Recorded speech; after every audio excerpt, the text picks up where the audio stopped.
So I think that we'll get started now. And welcome, everyone. Thank you so much for attending this evening's event. So tonight we are discussing natural disasters and political fallout, focusing on the consequences of flooding in Pakistan. So hello, I'm Lauren Baba, president of the Baker Institute Student Forum, and it is my pleasure to be moderating this evening's discussion. We'll be having a few opening remarks and then open it up to question and answers. So just to begin, unfortunately, our representative from the Baker Institute, Mahmoud El-Gamal, is ill and unable to attend, but we appreciate his efforts to participate and hope that he recovers quickly. And then just quickly to introduce the Consul General of Pakistan, Mohammad Akil Nadeem. He has been Consul General of Pakistan in Houston since 2007, and he has been serving in the Foreign Service of Pakistan since 1984, has served a variety of distinguished roles. And he is also formerly Director General of Pakistan's Ministry of Foreign Affairs from 2005 to 2007 before moving to Houston. And then we also have Cristal Montañez-Baylor, who is the Executive Director of the Hashu Foundation USA. And she is leading initiatives for the Hashu Foundation in women's empowerment, focusing on Plan B, which is a honeybee farming microfinance project in Pakistan. And so just to begin, Cristal will be showing some pictures from her recent trip to Pakistan and discussing the Plan B project and its current status. Thank you, Lauren. On behalf of the Hashu Foundation, I would like to thank the Student Forum, especially Lauren, for working together to make this possible. Hashu Foundation is a nonprofit organization dedicated to enable and empower communities to be independent by providing access to economic development and education. As the world attention on Pakistan, what I'm going to do is I'm going to be talking about and describing some pictures that you can see on your monitor. These are pictures were taken during my last trip to Pakistan last November. Oops, a second. As the world attention on Pakistan natural disaster vanishes, one second, technology. Okay, here we go. A lot of organizations across the world were been working on Pakistan to try to help the country and help the people and bring them back to a better stage and quality of life. These pictures that you are seeing in an area called Nowshera. Here in Nowshera with other partners, including the Pakistani Pediatric Association of Pakistan, we built a hospital to attend children that are suffering of dehydration. We visited the hospital. Hashu Foundation provides a doctor to this hospital and all the medicines. Here during our visit, we are delivering teddy bears to the children that are used in the aftermath of the disaster to help on the psychosocial recuperation. These children that we're looking at now, they are orphans in the area. And an organization called Dress the Girl Around the World, which is, they have a chapter in Houston, Texas. Young girls about the same age as these little girls, 9 to 12, made the little dresses that I'm putting on the girls. So one of our mission was to find orphan girls to deliver dresses handmade by U.S. young girls for their little friends in Pakistan. So we have some pictures of the cute little girls dressing, wearing their new dresses. This is a camp which is called the Akorak Attack Camp. This is one of the areas devastated by the floods. Here in this camp, I want you to notice that you just see mainly male in this camp. We came here to deliver water filters. The water filters were donated by local organizations, the United Methodist Church Chapelwood, and the NET, which is the Indian Networking Professional Network of Houston. These two organizations provided all these filters to be delivered to the people of this camp so they can purify the water that was contaminated. The filters will last up to 3 years and will purify 18,000 gallons of water. Here are all these little kids curious to see what the doctors and the technicians are explaining to the population of the camp, because these filters need to be taken care of. The filter has to be clean, and they have to replace a particular piece. So here we continue. We probably provided filters to 1,600 people in different areas. So in this camp, after we are giving the filters to the families, we had a conversation with this young man who, in behalf of the camp, was thanking us and all the other organizations that are there. But he's saying, look at all these children. Please don't forget them. They need to be educated. They need to go to school. We need help to send these children to school, which is very important. Here we have a little helper curious to see what we are doing. We're getting ready again to give teddy bears and dresses to the children in this particular camp.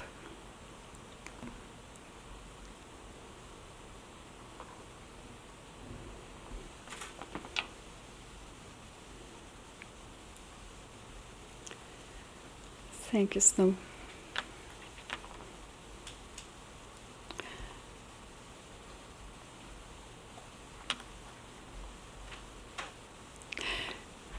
I want you to see this picture. This picture is close to one of Hashu Foundation schools in Nowshera, Kalan. This is how the back of the school was destroyed due to the excess of water and the force of the water. This is one of our little students outside. And fortunately, when I was there in November, we were able to have a ceremony to open the school up. This is still the debris caused by all these floods. This is all the back of the school. This is inside the school. You can still see the children's art hanging on these walls. And now this is a great day. This is the first day of school for all the children. We have the families, the mothers, and the kids, including the orphans. 65 orphans that we support through schools, programs in the school. Here is Dr. Sahur from our medical team teaching the mother how to use the filters, how they are able to purify the water for cooking and for other necessities. Now, what is interesting in this camp, well, in this school, you can see that there are no men. It's just mainly the women gathered together with the children. To me, I find it very fascinating, very interesting.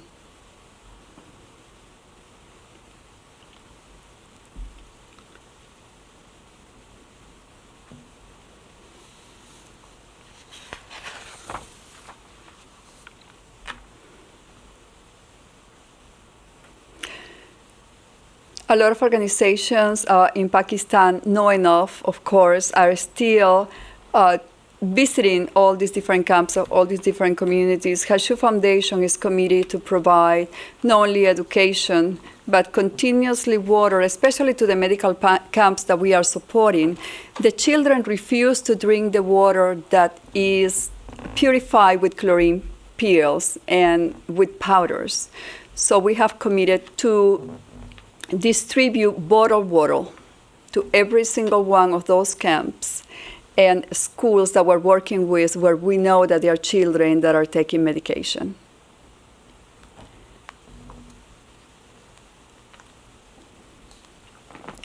Let me see if I can move the pictures forward a little bit faster. Here are the little orphans receiving the shoes. They lost their shoes, they lost their jackets. And this is in November, so the cold weather was approaching, and we wanted to make sure that they have shoes on their feet.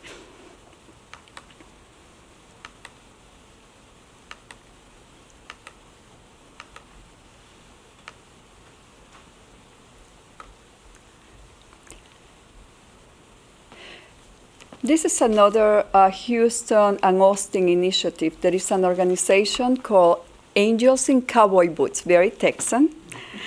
This organization, you can see the buckets. They donated over 1,000 buckets filled with 32.5 pounds of the goods that you see on the picture. It's equivalent of 72,000 meals for 6,600 people. Each bucket will feed a family of 8 to 6, it depends where they are, how many children or adults, up to 2 weeks, with a 2,000 calorie meal 3 times a day. So these are the people actually waiting in line to get for the distribution of the buckets. 6,600 people benefited from this incredible initiative. You can see the women lining up, the men lining up. It was really a fabulous experience. All the guys that you see on the left, those are my team from the Hashu Foundation in Pakistan.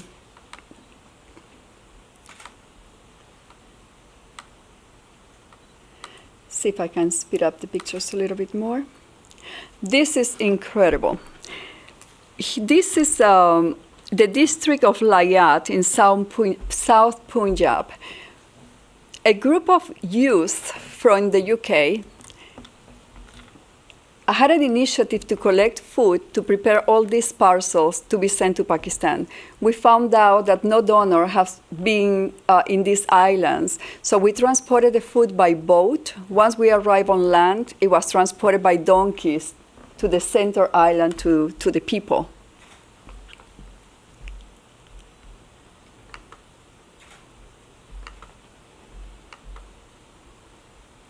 This is another initiative of the Hashu Foundation with other organizations, including Child Humanity. This is a hospital that we're working together, a maternal hospital. There is a tremendous high index of infant mortality, especially during this period of the floods. This is we are providing food to hundreds and hundreds of people during the Iftari meal last year. You can see the women and the children, the families. It was a very happy occasion. We tried to make it very colorful. We are committed to continue providing food to all these different camps that we are supporting. So you can see our team members here distributing some of the food to the women and the men. A lot of the people still do not have a place to live. There are probably 6 million people still living in tents in Pakistan today.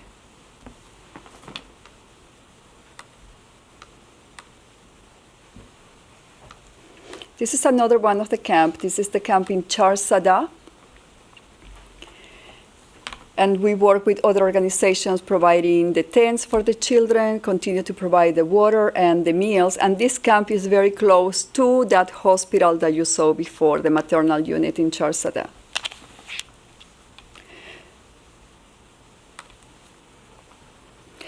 So unfortunately,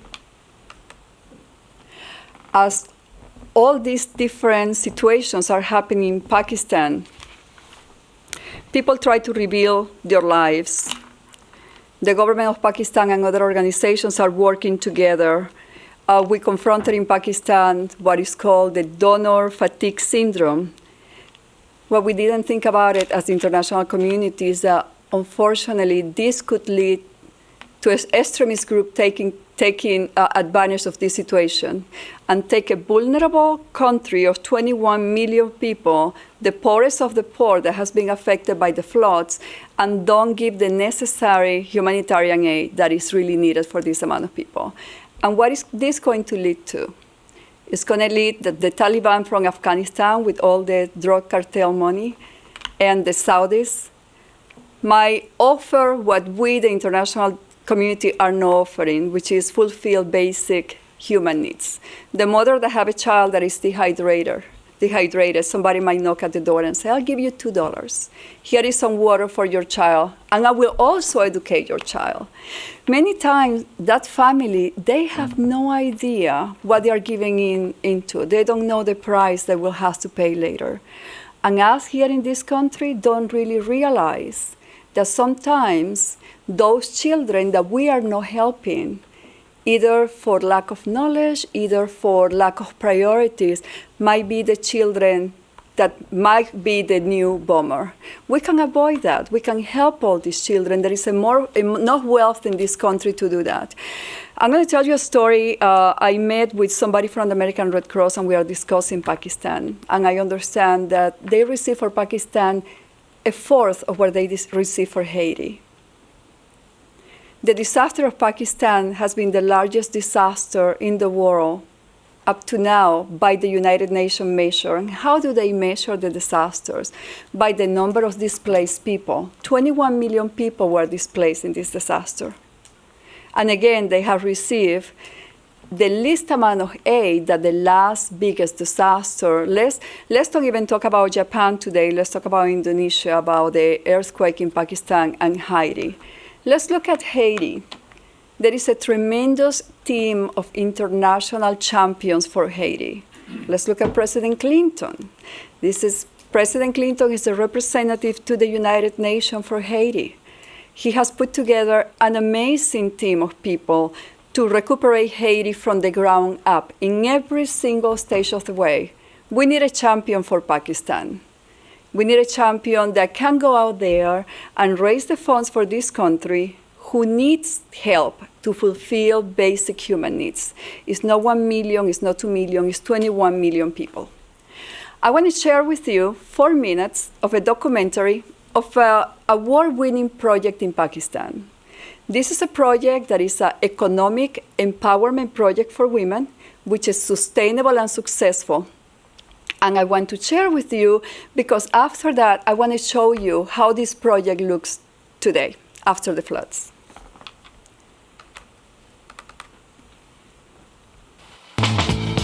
Welcome back to World Challenge 2009, 5 years on, looking back at how previous winners of the World Challenge have fared.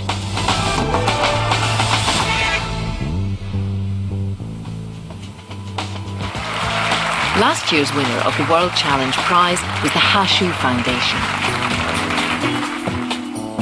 It's an organisation training impoverished women in the isolated mountain area of northern Pakistan in beekeeping. News of the World Challenge was a rare piece of good news in a country rocked by civil strife. It was a great achievement. The kind of recognition we got worldwide, that was great. You know, that feeling was great. Of course, the money was also useful, and it was spent further promoting the project. That was also important. Part of it was spent providing equipments and inputs to the beekeepers. We provided processing equipments like extractors, hives, and other necessary tools like smokers and masks, everything. Last year it was only Gilgit district, and now it has been expanded to other districts, and the number of beneficiaries has also increased. So altogether, we trained 164 new beekeepers. Back in Gilgit, the changes have been felt since winning World Challenge. After winning the BBC World Challenge, we got confidence and we able to train the children previously we were supporting for their educational expenses. Now they have been linked with honeybee farming, so their parents can earn some money for expenses on education and health care of their children. Another benefit was being able to buy a honey refiner, improving the quality of the final product. The boost in income for these subsistence farmers has had a profound impact on the families of the honey collectors. My mother is happy to work with these bees. She is collecting honey and she's providing us with fees for school and books and uniforms. Keepers means giving people the income to send their children to school. Can you see those flowers on those plants? Those red flowers, can you see? Yes, in those type of flowers there is a material, very sweet material, tasty material that is called nectar. What? Nectar. That is called nectar. Excellent. I've been producing honey now for about 3 months, including the training period. Before, the Hashu Foundation was supporting just my son at school. They were providing me school fees and other things. Now, by the grace of God and the Hashu Foundation, we will be able to educate my daughter too, and to provide for things in my house. So I wanted to take part in this project to enable us to educate our daughter and for household expenses.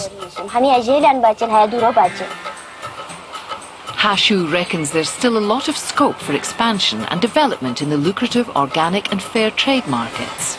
We believe that this honey is organic because it is produced in organic environment, in organic conditions. But we have not yet been able to obtain the organic certification. But we are trying our level best, and we are applying for that. So as fair trade certification is concerned, we have applied for it, and they have accepted our application, and we have submitted the required fee for that. So inshallah, we will get the fair trade certification very soon. The essential first step in any marketing strategy is creating a brand synonymous with quality. And back in Islamabad, they're working on just that. We have hired the consultants for branding of this honeybee. They are working on two options. And one of the option is the honey pot, and the other option is good bee. So we've been working on the development of the honey. This project up to now has been able to train 512 women, produce 30 tons of honey, help and have an impact on 4,000 dependents, send 1,000 kids to school, increase the honey production of the area by 20%, and increase the household income of the families by 32%. Unfortunately, due to the floods, the same area that you just saw, those beautiful flowers, the same geographical area, this is what it looks like today. This is in the area of Gilgit, just to give you an idea where this area is. Oh, I want to show you. Can you see the mouse of my computer running through? This area, oh my goodness, I cannot return it. That area is where the big rocks that we're going to see ahead were coming down from the mountains, taking over the entire village, and those rocks are right in the middle of the village. This is, to me, was very sad to see these conditions of the project, because a successful project is being wiped out by these emergency floods. This area is in the Himalayas, up in the mountains, in the frontier with India, Afghanistan, and China. Honeybees thrives in this area. The beautiful flowers that you saw in the pictures were supposed to be here. Those homes are homes of our honeybee farmers that are destroyed. So we are trying to get the project back again into what it was before the floods. I'm going to give you great news in the midst of this disaster. We just signed a contract with Pakistani International Airline. We submitted a project last year before the floods to supply the honey for every single local and international flight leaving Islamabad. And the contract was approved 3 weeks ago. So our women, our honey producers, will be supplying the honey for this flight. Here we're arriving into the village of those producers that you saw on the movie. Those are exactly the same women. And we are going to do an assessment of the beehives that survive and the beehives that were destroyed in that particular village. This is the village of Danior in Gilgit. Those are the beehives. They are covered this way to protect them from the upcoming cold weather. These are the beehives that were destroyed by the floods. They were taken by the water. They have mud inside. They're just no good. So we lost, out of 2,000 hives, we lost 33% of the beehives, 762 beehives. This woman is looking to see what is under the blanket. But the yellow substance that you see is the propolis. The propolis is the antibiotics that the honeybees produce in order to protect the hive from infection. It's very interesting how nature works. You can still see it on this picture. Those are beehives that were totally damaged by the water.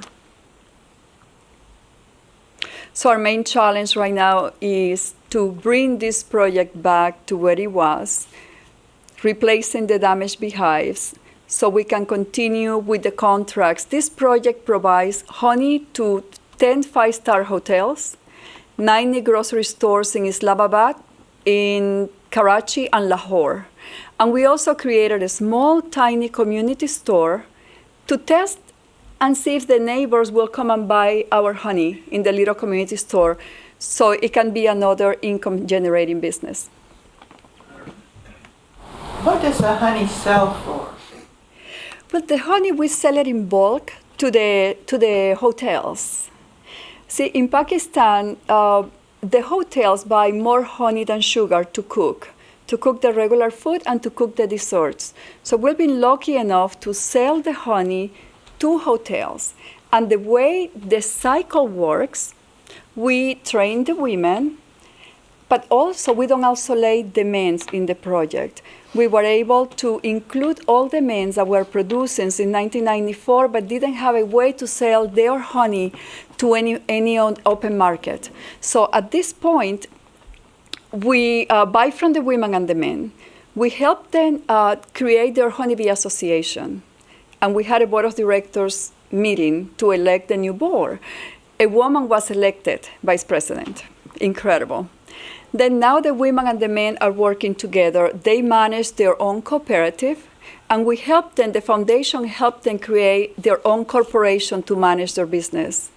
So they produce the honey, they sell as the foundation the honey at market price. So we buy the honey at market price, we sell it to the hotels, and we make a little bit of money at foundation. We make probably 25% to the kilogram. I know it went up, and I don't know how much is it now, but this is the last time before all the floods and all this.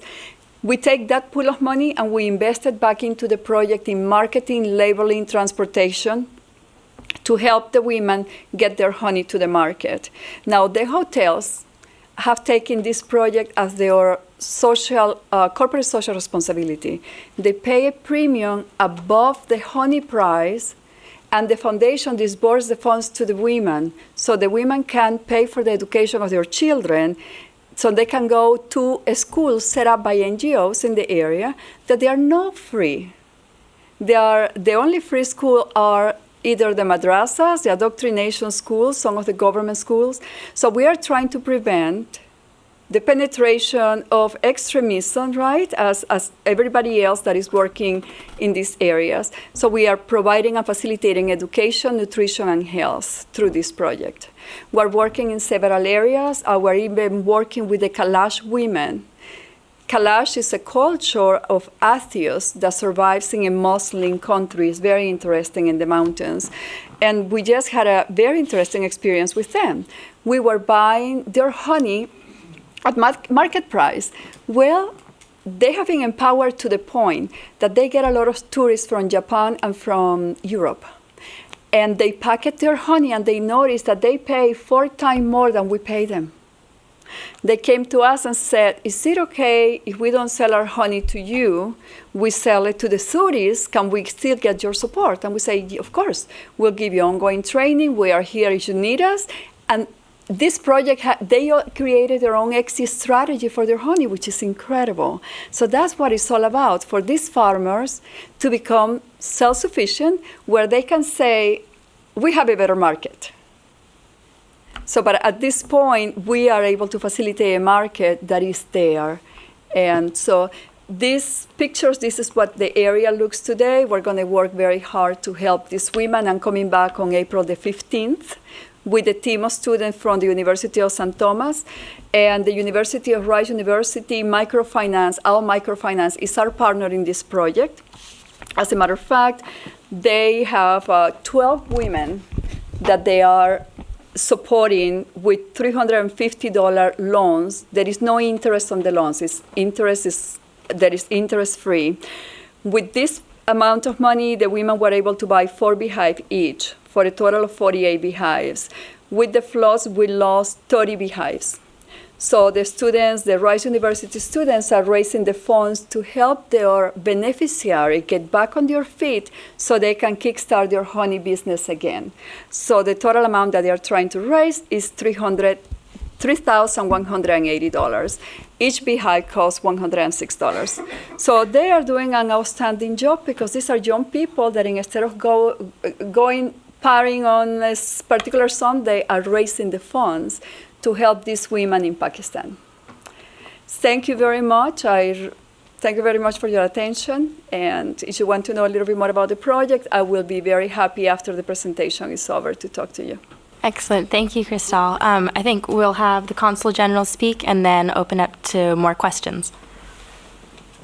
Okay, Lauren, thank you very much for providing me this opportunity. And Cristal, thank you for your excellent presentation. 2010 flood, many in United States have termed it as Katrina on steroids.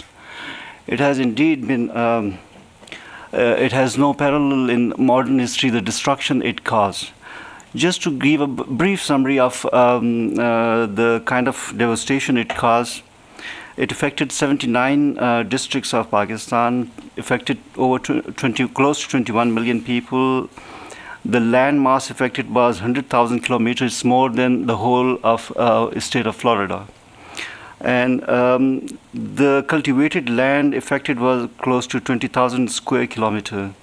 There have been over 1,900 deaths, 2,966 have been injured, and 18 million houses have been damaged. Yeah. Okay. I'm not loud enough? Okay. Okay. The agricultural losses are close to 200 billion Pakistani rupees, and water and power losses have been close to 10 billion. Whereas federalized roads, the damage caused to these roads have been close to 13 billion rupees. And the railway lines affected are close to 5.3 billion rupees. And around 579 medical facilities have been damaged. The damages to the school is close to 12,488. Well, the magnitude is so huge that it is more than twice the damages caused by a Pakistani earthquake in 2005, Katrina of 2005, Indian Ocean tsunami of 2004, Cyclone Nargis of 2008, and Haiti earthquake 2010. So that gives you the magnitude of the disaster this floods caused. Well, when the floods visited Pakistan, there were dire forecasts by different international media. The New York Times in September said that the aftermath of the worst ever flooding in Pakistan could destabilize the country in the months to come and aggravate the already deep regional, sectarian, and class fissures. CNN said that Pakistan's ability to keep up the pressure on terrorists and insurgents within the country could be severely hampered by the enormity of coping with the devastating floods, creating havoc in the country. None of these forecasts have come true. In fact, United Nations agency ESCAPE has said that Pakistan was already facing an internally displaced person crisis and long-term development challenges before the flood occurred. Despite these huge challenges, there have been major successes achieved in people returning to their home areas. Oxfam recently said that the Pakistani government has scored some significant successes in the face of an unprecedented catastrophe that would have severely tested most countries. So the impact of the flood have been that over 20 million people have been affected, 1,900 deaths. World Bank ADB estimate damages close to 10 billion. Extensive damage to infrastructure, severe economic impact on agriculture, livelihood, and industry. The government took immediate steps to overcome this disaster. You can imagine that even during Katrina, it took very long to the government of the United States to reach to the people. So this is an area which is huge, 100,000 square kilometer.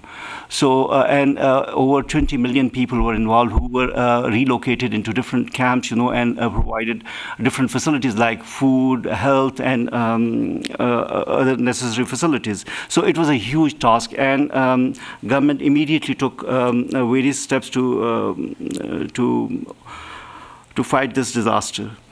We already have a National Disaster Management Authority which immediately came into action and coordinated incredible relief efforts with sustained support of the government. Immediately, close to 3,000 relief camps were established. Contrary to the propaganda in or misreporting in the Western media that jihadi elements or the Islamists, they are there to help the people, and they are the ones who have established camps. Of course, they had established few camps, but their percentage could hardly be over 1 to 2%. So perhaps they had close to 200 to 300 relief camps, but most of the 3,000 relief camps were supported by the government, And 3,000, when I say 3,000 relief camps, these were major camps, but there were smaller camps which ranged close to 60,000 camps. So, and there was an overwhelming contribution of civil society and private citizens in terms of private givens and government's efficient and judicious use of donations. Transparency was ensured through National Oversight Disaster Management Council to ensure that all the victims or all the affectees get whatever they deserved. Despite resource constraints and ongoing war on terrorism, more than 20,000 troops and 1,000 boats were utilized for rescue and relief operation. Aerial support by helicopter and C-130 aircrafts was also provided to protect the people. With that kind of situation, now that waters have receded, I would like to give you what was the progress, or how what was the success rate, and what we achieved in the relief measures. In order to assist all the affectees, all the families, immediate cash support was provided to enable them to decide for themselves that whatever they need, they should go and get it from the market. For that, a credit card scheme was introduced, which is called Watan card. It was issued to each family of flood victims for immediate cash assistance of $225. It was given in 2 installments, so it was close to $450 to each family. $308 million was disbursed through Watan cards. Prime Minister Flood Relief Fund has also collected donation of close to $77 million, and a process now is being devised to have a transparent distribution of these funds to the flood victims. Distribution of relief goods, for example, tents, blankets, ration, etc., worth $10 million has been distributed amongst the affectees. Now we come to the long-term recovery of flood victims. We are planning a commission, and National Disaster Management Authority have devised a long-term flood recovery strategy. We are reprioritizing of budgetary allocations to ensure flood-affected sectors to recover immediately. Future disaster risk management system is being devised, which would be able to respond to these kind of disasters immediately. Early warning, flood warning systems are also being installed, and communities are being sensitized for these kind of emergencies. Now, let's see how Pakistan has emerged after now over 7 months have passed, and we need to examine that how the nation of Pakistan has emerged from this disaster. The state, despite all dire forecasts, the state remained stable. functional, cohesive, and progressive. Despite the fears of collapse, deepening of insurgency, takeovers, the state actually reinforced its legitimacy and authority. Fear was expressed that democracy would be derailed, but actually the political actors emerged more mature and cognizant of the nature of the problem. Some vital areas of improvements are the growth rate of Pakistan's economy is likely to be up to 3%. General expectation was that it would go into negative after the floods, or less than 1%. That shows resilience of economy. The World Bank's forecast is that it would grow by 4% in 2012. The government has also reduced the size of its cabinet and is also reducing the size of the government to cut expenditures. A debate is going on the need to impose general sales tax. Present government is consulting its coalition partners as well as the opposition parties on finding a common ground to find ways and means to impose the GST. Foreign exchange reserves stand at 17.3 billion. Pakistan's total liquid foreign exchange reserve increased an all-time high of 17.3 billion last month. State Bank of Pakistan's reserves increased to 13.6 billion. Federal Board of Revenue provisionally collected $8.71 billion during July-January 2011, 12.2% higher than the 7.77 billion collected during the same period last year. So, though the floods affected our economy badly, but we have quickly recovered. Large majority of the people have returned to their homes. They have started rebuilding their lives. They have started cultivating the land, and things are getting back to normal. Those who have decided not to go back to their lands or rural areas, they have different reasons. Not that the government hasn't helped them, but they have different reasons. They have decided not to go back to their land because they want to pursue different careers in urban areas. One topic which was to be discussed was the political fallout of these natural disasters, and the consequences of flooding in Pakistan. But Mr. El-Gamal is not here, so I think we can skip this issue. But what I can tell you is that the economy is doing well. It has immediately recovered, and I'll just give you a brief, some points which will show you that despite this massive flood, which has no parallel in modern history, Pakistani economy has bounced back and is doing well. Only last month, the government has decided to export 2 million tons of wheat because we have now surplus, and they have decided to export it. Our net foreign investment, despite all the facts, all the negative reporting in some section of the media that because of various reasons, terrorism, flood, and all these things, that net foreign investment in Pakistan has increased by 27% in the first 8 months of 2010-11 fiscal year. Remittance sent home by Pakistani expatriates are likely to reach 11 billion, an increase of 5 billion from 2007 when the present democratic government took over the country. So that indicates the confidence of overseas Pakistanis in Pakistani economy.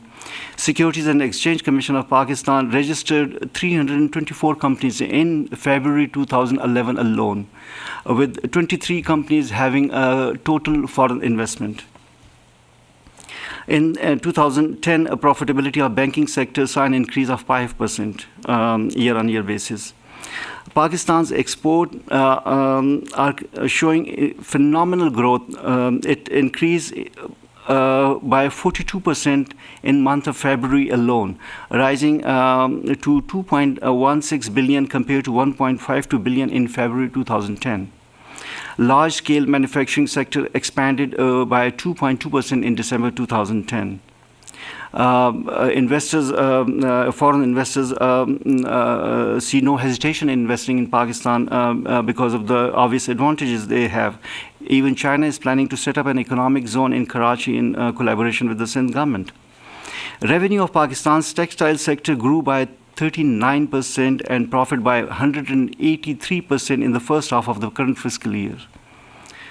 Karachi share market continues to hover close to 12,000 points, which is a very high point. And Dr. Javed Ashraf is a very famous Pakistani economist. He can, I'm sure, he can further elaborate on these economic achievements that country has achieved despite all these difficulties.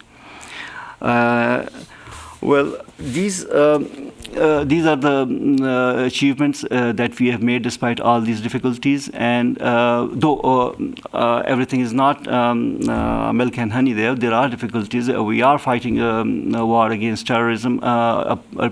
A significant part of Pakistan has been impacted by this war on terrorism. But fortunately, contrary to what Crystal thinks, that perhaps those who are not held by the government or by the international community would fall into the hands of Taliban.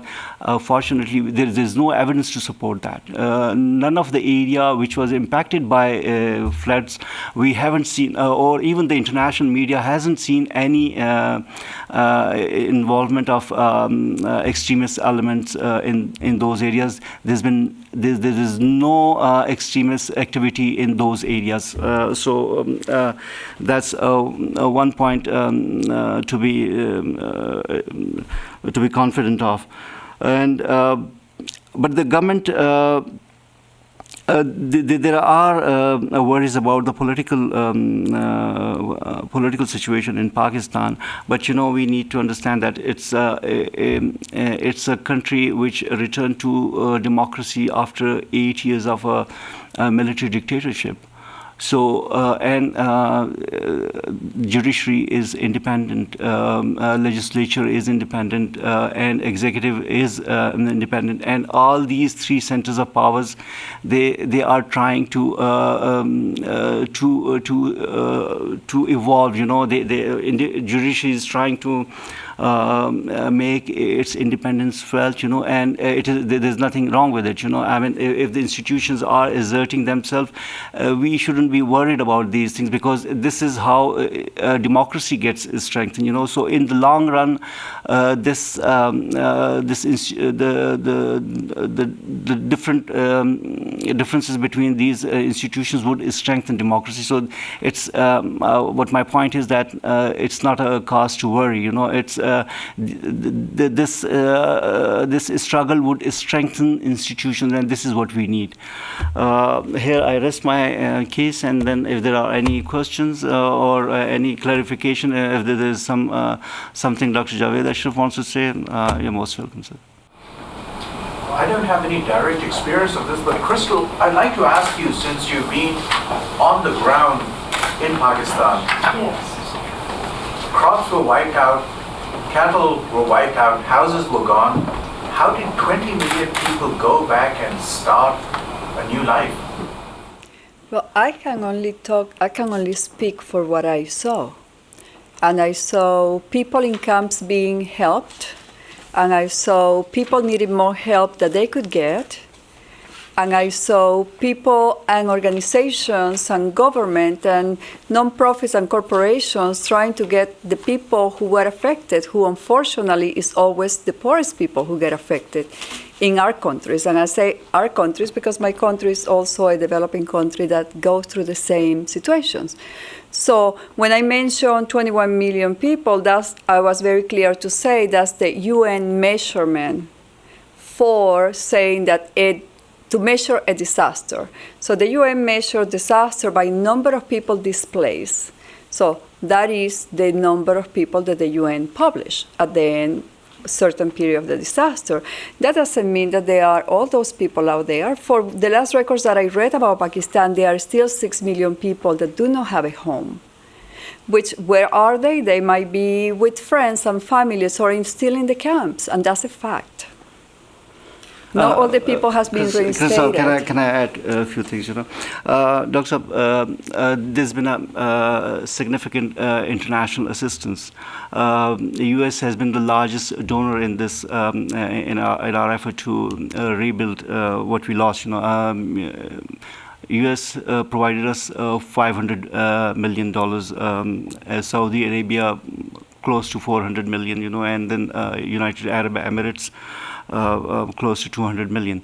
And then there was an appeal by the United Nations. The appeal was for $5 billion, but I think the estimates are that perhaps they got close to 60% of the appeal. So all these funds have been provided to flood affectees through various means. It's not that only government has been involved in this relief effort. There are various non-governmental organizations, various international organizations which have helped people, and of course, the livestock destroyed is not going to be replaced in one day, but the process has started, and the government has provided assistance to the flood affectees.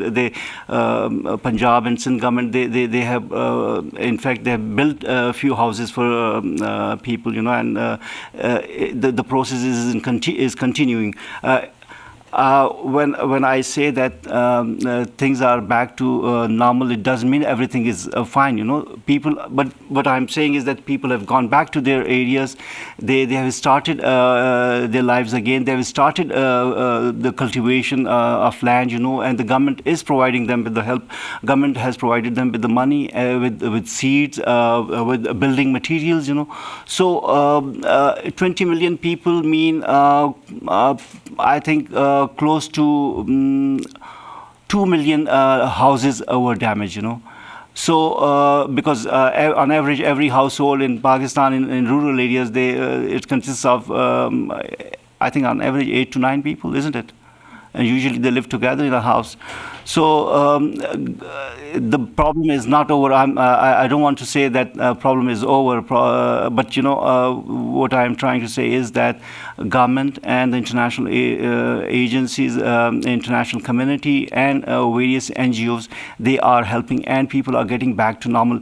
Had they not been settled, there would have been a social chaos. There would have been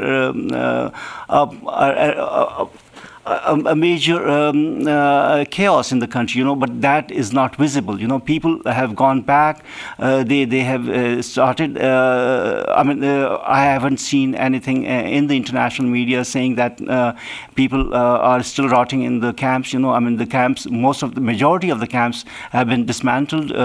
Another thing needs to be noted that despite all the international concerns that epidemics would, there would be an outbreak of epidemics, it didn't happen, That shows how effectively government and with the help of international community, international organizations, provided the medical facilities, So, but there were concerns, but the government did not get the credit for countering these concerns, and successfully countering those concerns.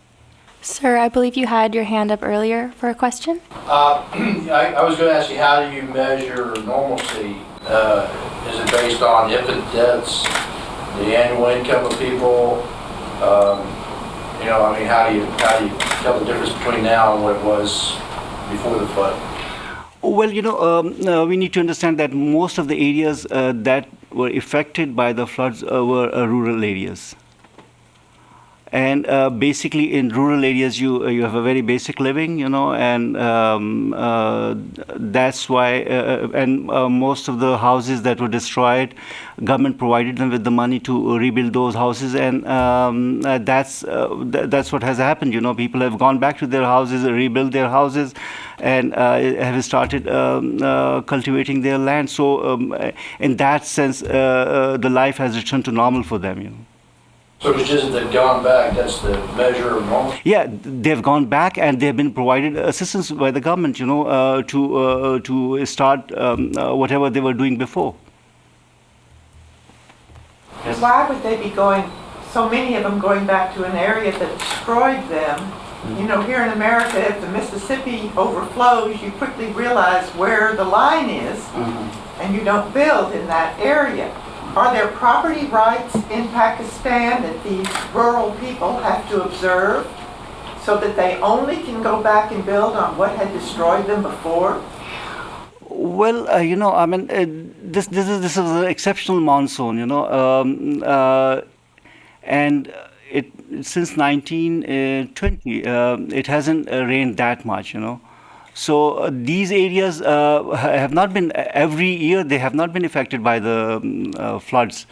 So, and I don't know whether it's 100,000 square kilometer. I mean, people cannot move from that area to other areas. So, I don't think that there's a danger of a recurrence of these floods. But, what we have learned is that we need to strengthen our levees. Some of the levees they broke, and though because for so many years there haven't been any flooding in Pakistan. That's why I think the authorities were a little lax, and that's why we suffered, But now the levees are being strengthened, and precautionary measures are being taken. And obviously, I don't think that people would easily move to other areas, and particularly people living in rural areas, which are very I mean, they're not that developed, and those people don't have resources to move to other areas, So, and usually their preference is to go back to their own areas, the area where their generations have lived, and they would be more comfortable in those areas, Are there property rights in Pakistan? Oh, yeah, of course. Yes, sir. And then students, if you have any questions too. Throughout Africa and Asia, a pattern is to be seen. Muslim Brotherhood in Egypt, for instance, Hezbollah, Hamas, Taliban and so forth, Al-Sadr in Iraq, they provide this type of social services in parts of the countries in order to recruit people, like Mrs. Baylor just said before. And they can do that by complementing a lack of sometimes government support in this area. How do you assess, or do you think the Pakistan government assessed its logistics gap? Or obviously it was overstretched, this tragedy, but what was the gap that is to be filled? And for the Western world, which body do you think should fill this gap? We have NATO to win wars, we have Red Cross to provide immediate relief. Which bodies in the developed world should assist overstretched government to fill such gap and basically deny extremists an opportunity to? Well, it's an international duty. So, I mean, majority of all the international community needs to get together and help countries which are vulnerable. But let me tell you that the government of Pakistan quickly moved in, and they provided all possible help with the international community's assistance to the flood affectees. And that's why there's been no evidence whatsoever. You can check the international media saying that the areas affected by the floods, the affectees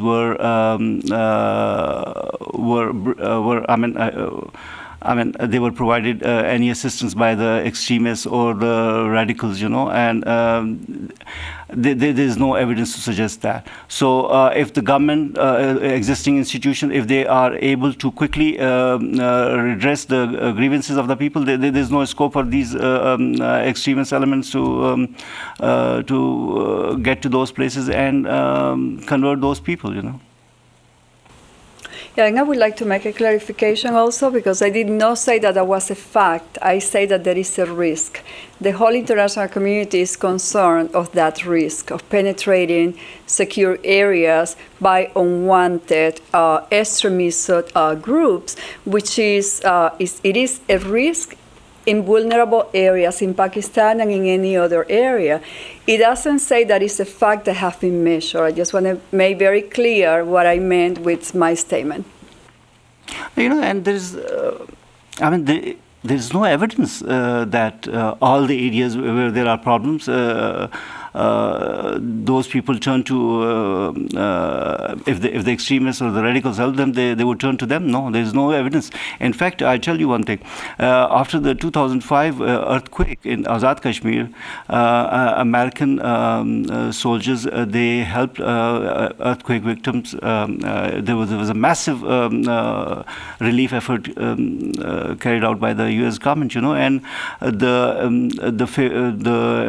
U.S. favorability rate in that area is very high. I mean, there have been recent surveys, and there is no evidence to suggest that radicals, because of that earthquake, radicals have taken over that area, or they are very popular in that area. No. In fact, the U.S. has a very high favorability rate there.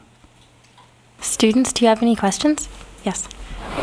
So Ms. Baylor came up with a statistic that Pakistan received 1/4 the amount of monetary aid that Haiti did for a disaster that was much greater in magnitude. And so I guess my question is for Mr. Consul General. Why do you think that is, and what can Pakistan do to improve its international image and in the event of... Well, I don't think it was an issue of image, It was more of as Crystal also mentioned, that it was a donor fatigue, I mean, there have been so many natural calamities in recent times that, for instance, before these floods, there was a Haiti earthquake, and secondly, it wasn't it wasn't a phenomena like earthquake where it hit, houses destroyed, people killed, infrastructure damaged. No, it was a slow-moving disaster. It took 6 weeks to reach Sindh area. It started from Khyber Pakhtunkhwa province, and then it reached to its last point after 6 weeks. So it was a gradually moving phenomenon. And secondly, there were very few casualties. Media gets attracted to more casualties. I mean, in Haiti earthquake, close to 100,000 people were killed. So it's a big number. Whereas in earthquake, in the floods, only luckily only 1,900 people were killed.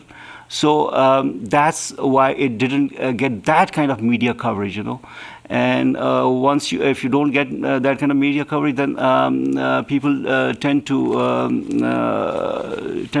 ignore these kind of tragedies. But despite that fact, international community has helped Pakistan in this regard. As I said, that the U.S. government was the first country to immediately come to the rescue. They immediately provided cash assistance and helicopters for rescue service, and other relief materials. But unfortunately, the U.S.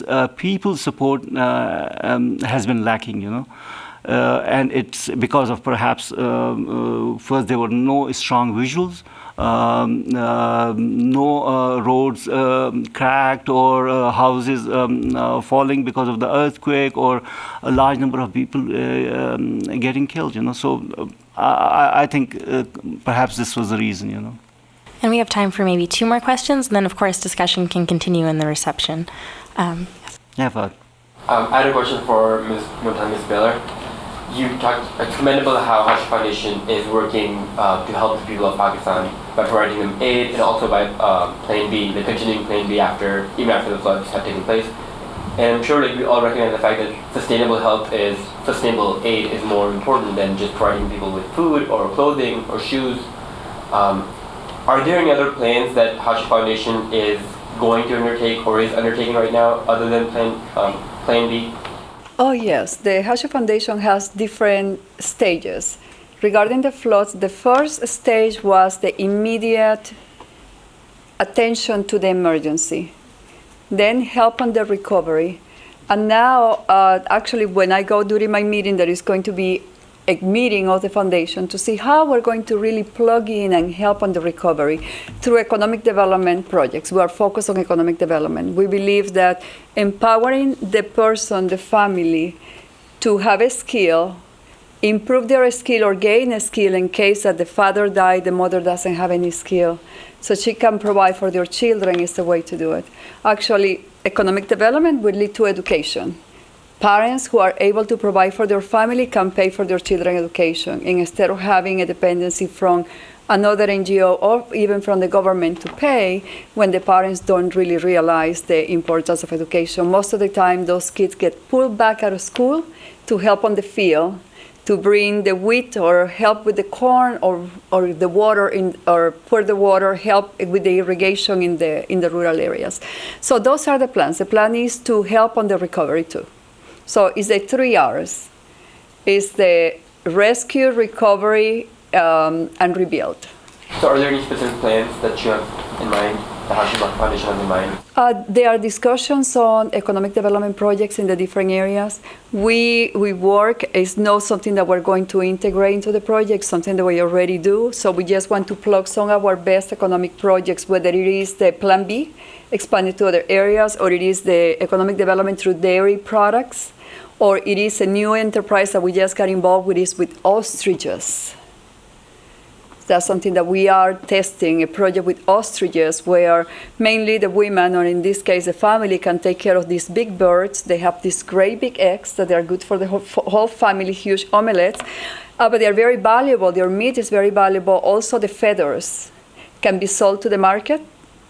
And they produce an oil which is very desirable in the international market. So there are several economic development discussions that we are having. We want to get into the preserved fruits and jams also that the families can do at home, and we can help them sell them to the open market. So yes, we're planning in doing all that. But I cannot tell you exactly what, because it is up to the site, because it's long term. These are long-term projects. Last question. This is a question for Consul General News. In the last few months, there have been a few pretty high-profile political assassinations in Pakistan related to politicians who support reform of the blasphemy laws. What sort of implications do you think these assassinations have for the growth of democracy in Pakistan? Well, democracy has many challenges. These laws are the vestiges of a dictator's legislation. These laws were incorporated into the constitution by a former military dictator, General Ziaul Haq. Now, the changes in these kind of laws that requires a lot of groundwork, and when you criticize these religious laws, you need to be very careful. These particularly former governor of Punjab, he was very vocal. And we have a problem of radicalism and extremism. The Taliban are there. They have been carrying out suicide attacks for no rhymes and reasons. Innocent people are being killed. So if a high-profile politician makes these statements, that becomes a legitimate target for them, and they have done that. They tend to exploit religious sentiments of the people, and they have been successful in this regard. But important thing is that the government is determined to have those laws reformed. It's just a matter of time. We need to give the democratic institutions a little time to strengthen themselves. Once these institutions are strengthened, then they would be in a position to take on those extremists. But at this moment, democratic institutions, democratic forces are very weak. We have this democratic government after the lapse of almost 9 years. Previously, democratic governments have been dismissed only after serving only 2 or 3 years. So this is the first government that, after a long time, has completed its 3rd year. So we hope that once these democratic institutions they they have settled down, they have strengthened their institutions, then they will be able to change these laws. But it's just a matter of time, and we need to be a little patient with them. You just cannot. You can have good intentions, but you need time and appropriate situation to implement those good intentions. And the government has made its determination very clear that it is going to have these laws appropriately changed, but we need to wait. And I think it's just a matter of time, but the determination is there to have these laws changed. Well, thank you again, Consul General, for attending tonight. Yeah? Oh. Yeah, sure. Yes, of course. Hi, everyone. My name is Vijay Rajaram, and I'm a sophomore here at Rice, and I'm just here on behalf of Rice Microfinance, which Christelle mentioned earlier. We're an organization that's dedicated to fundraising for microloans and also raising awareness about development issues. And first of all, I'd like to applaud Hashu Foundation on their excellent work in their flood relief efforts in Pakistan. As Christelle mentioned, Rice Microfinance has been an active partner providing microloans, for the Plan B project. And as a sign of our continued cooperation and in support of flood relief efforts in Pakistan, I'd like to pledge a $500 donation on behalf of Rice Microfinance. If you'd like to learn more about us or work with Hashu or contribute, I'd encourage everyone to visit microfinance.rice.edu. Thank you. Thank you. Very glad that you were here. And once again, thank you, Consul General, for attending tonight. Thank you, Christelle, so much for helping me organize this event. And thank you, everyone, for attending. We have a reception just outside, and I hope that you will all stay for a little while longer to continue the discussion. So, thank you.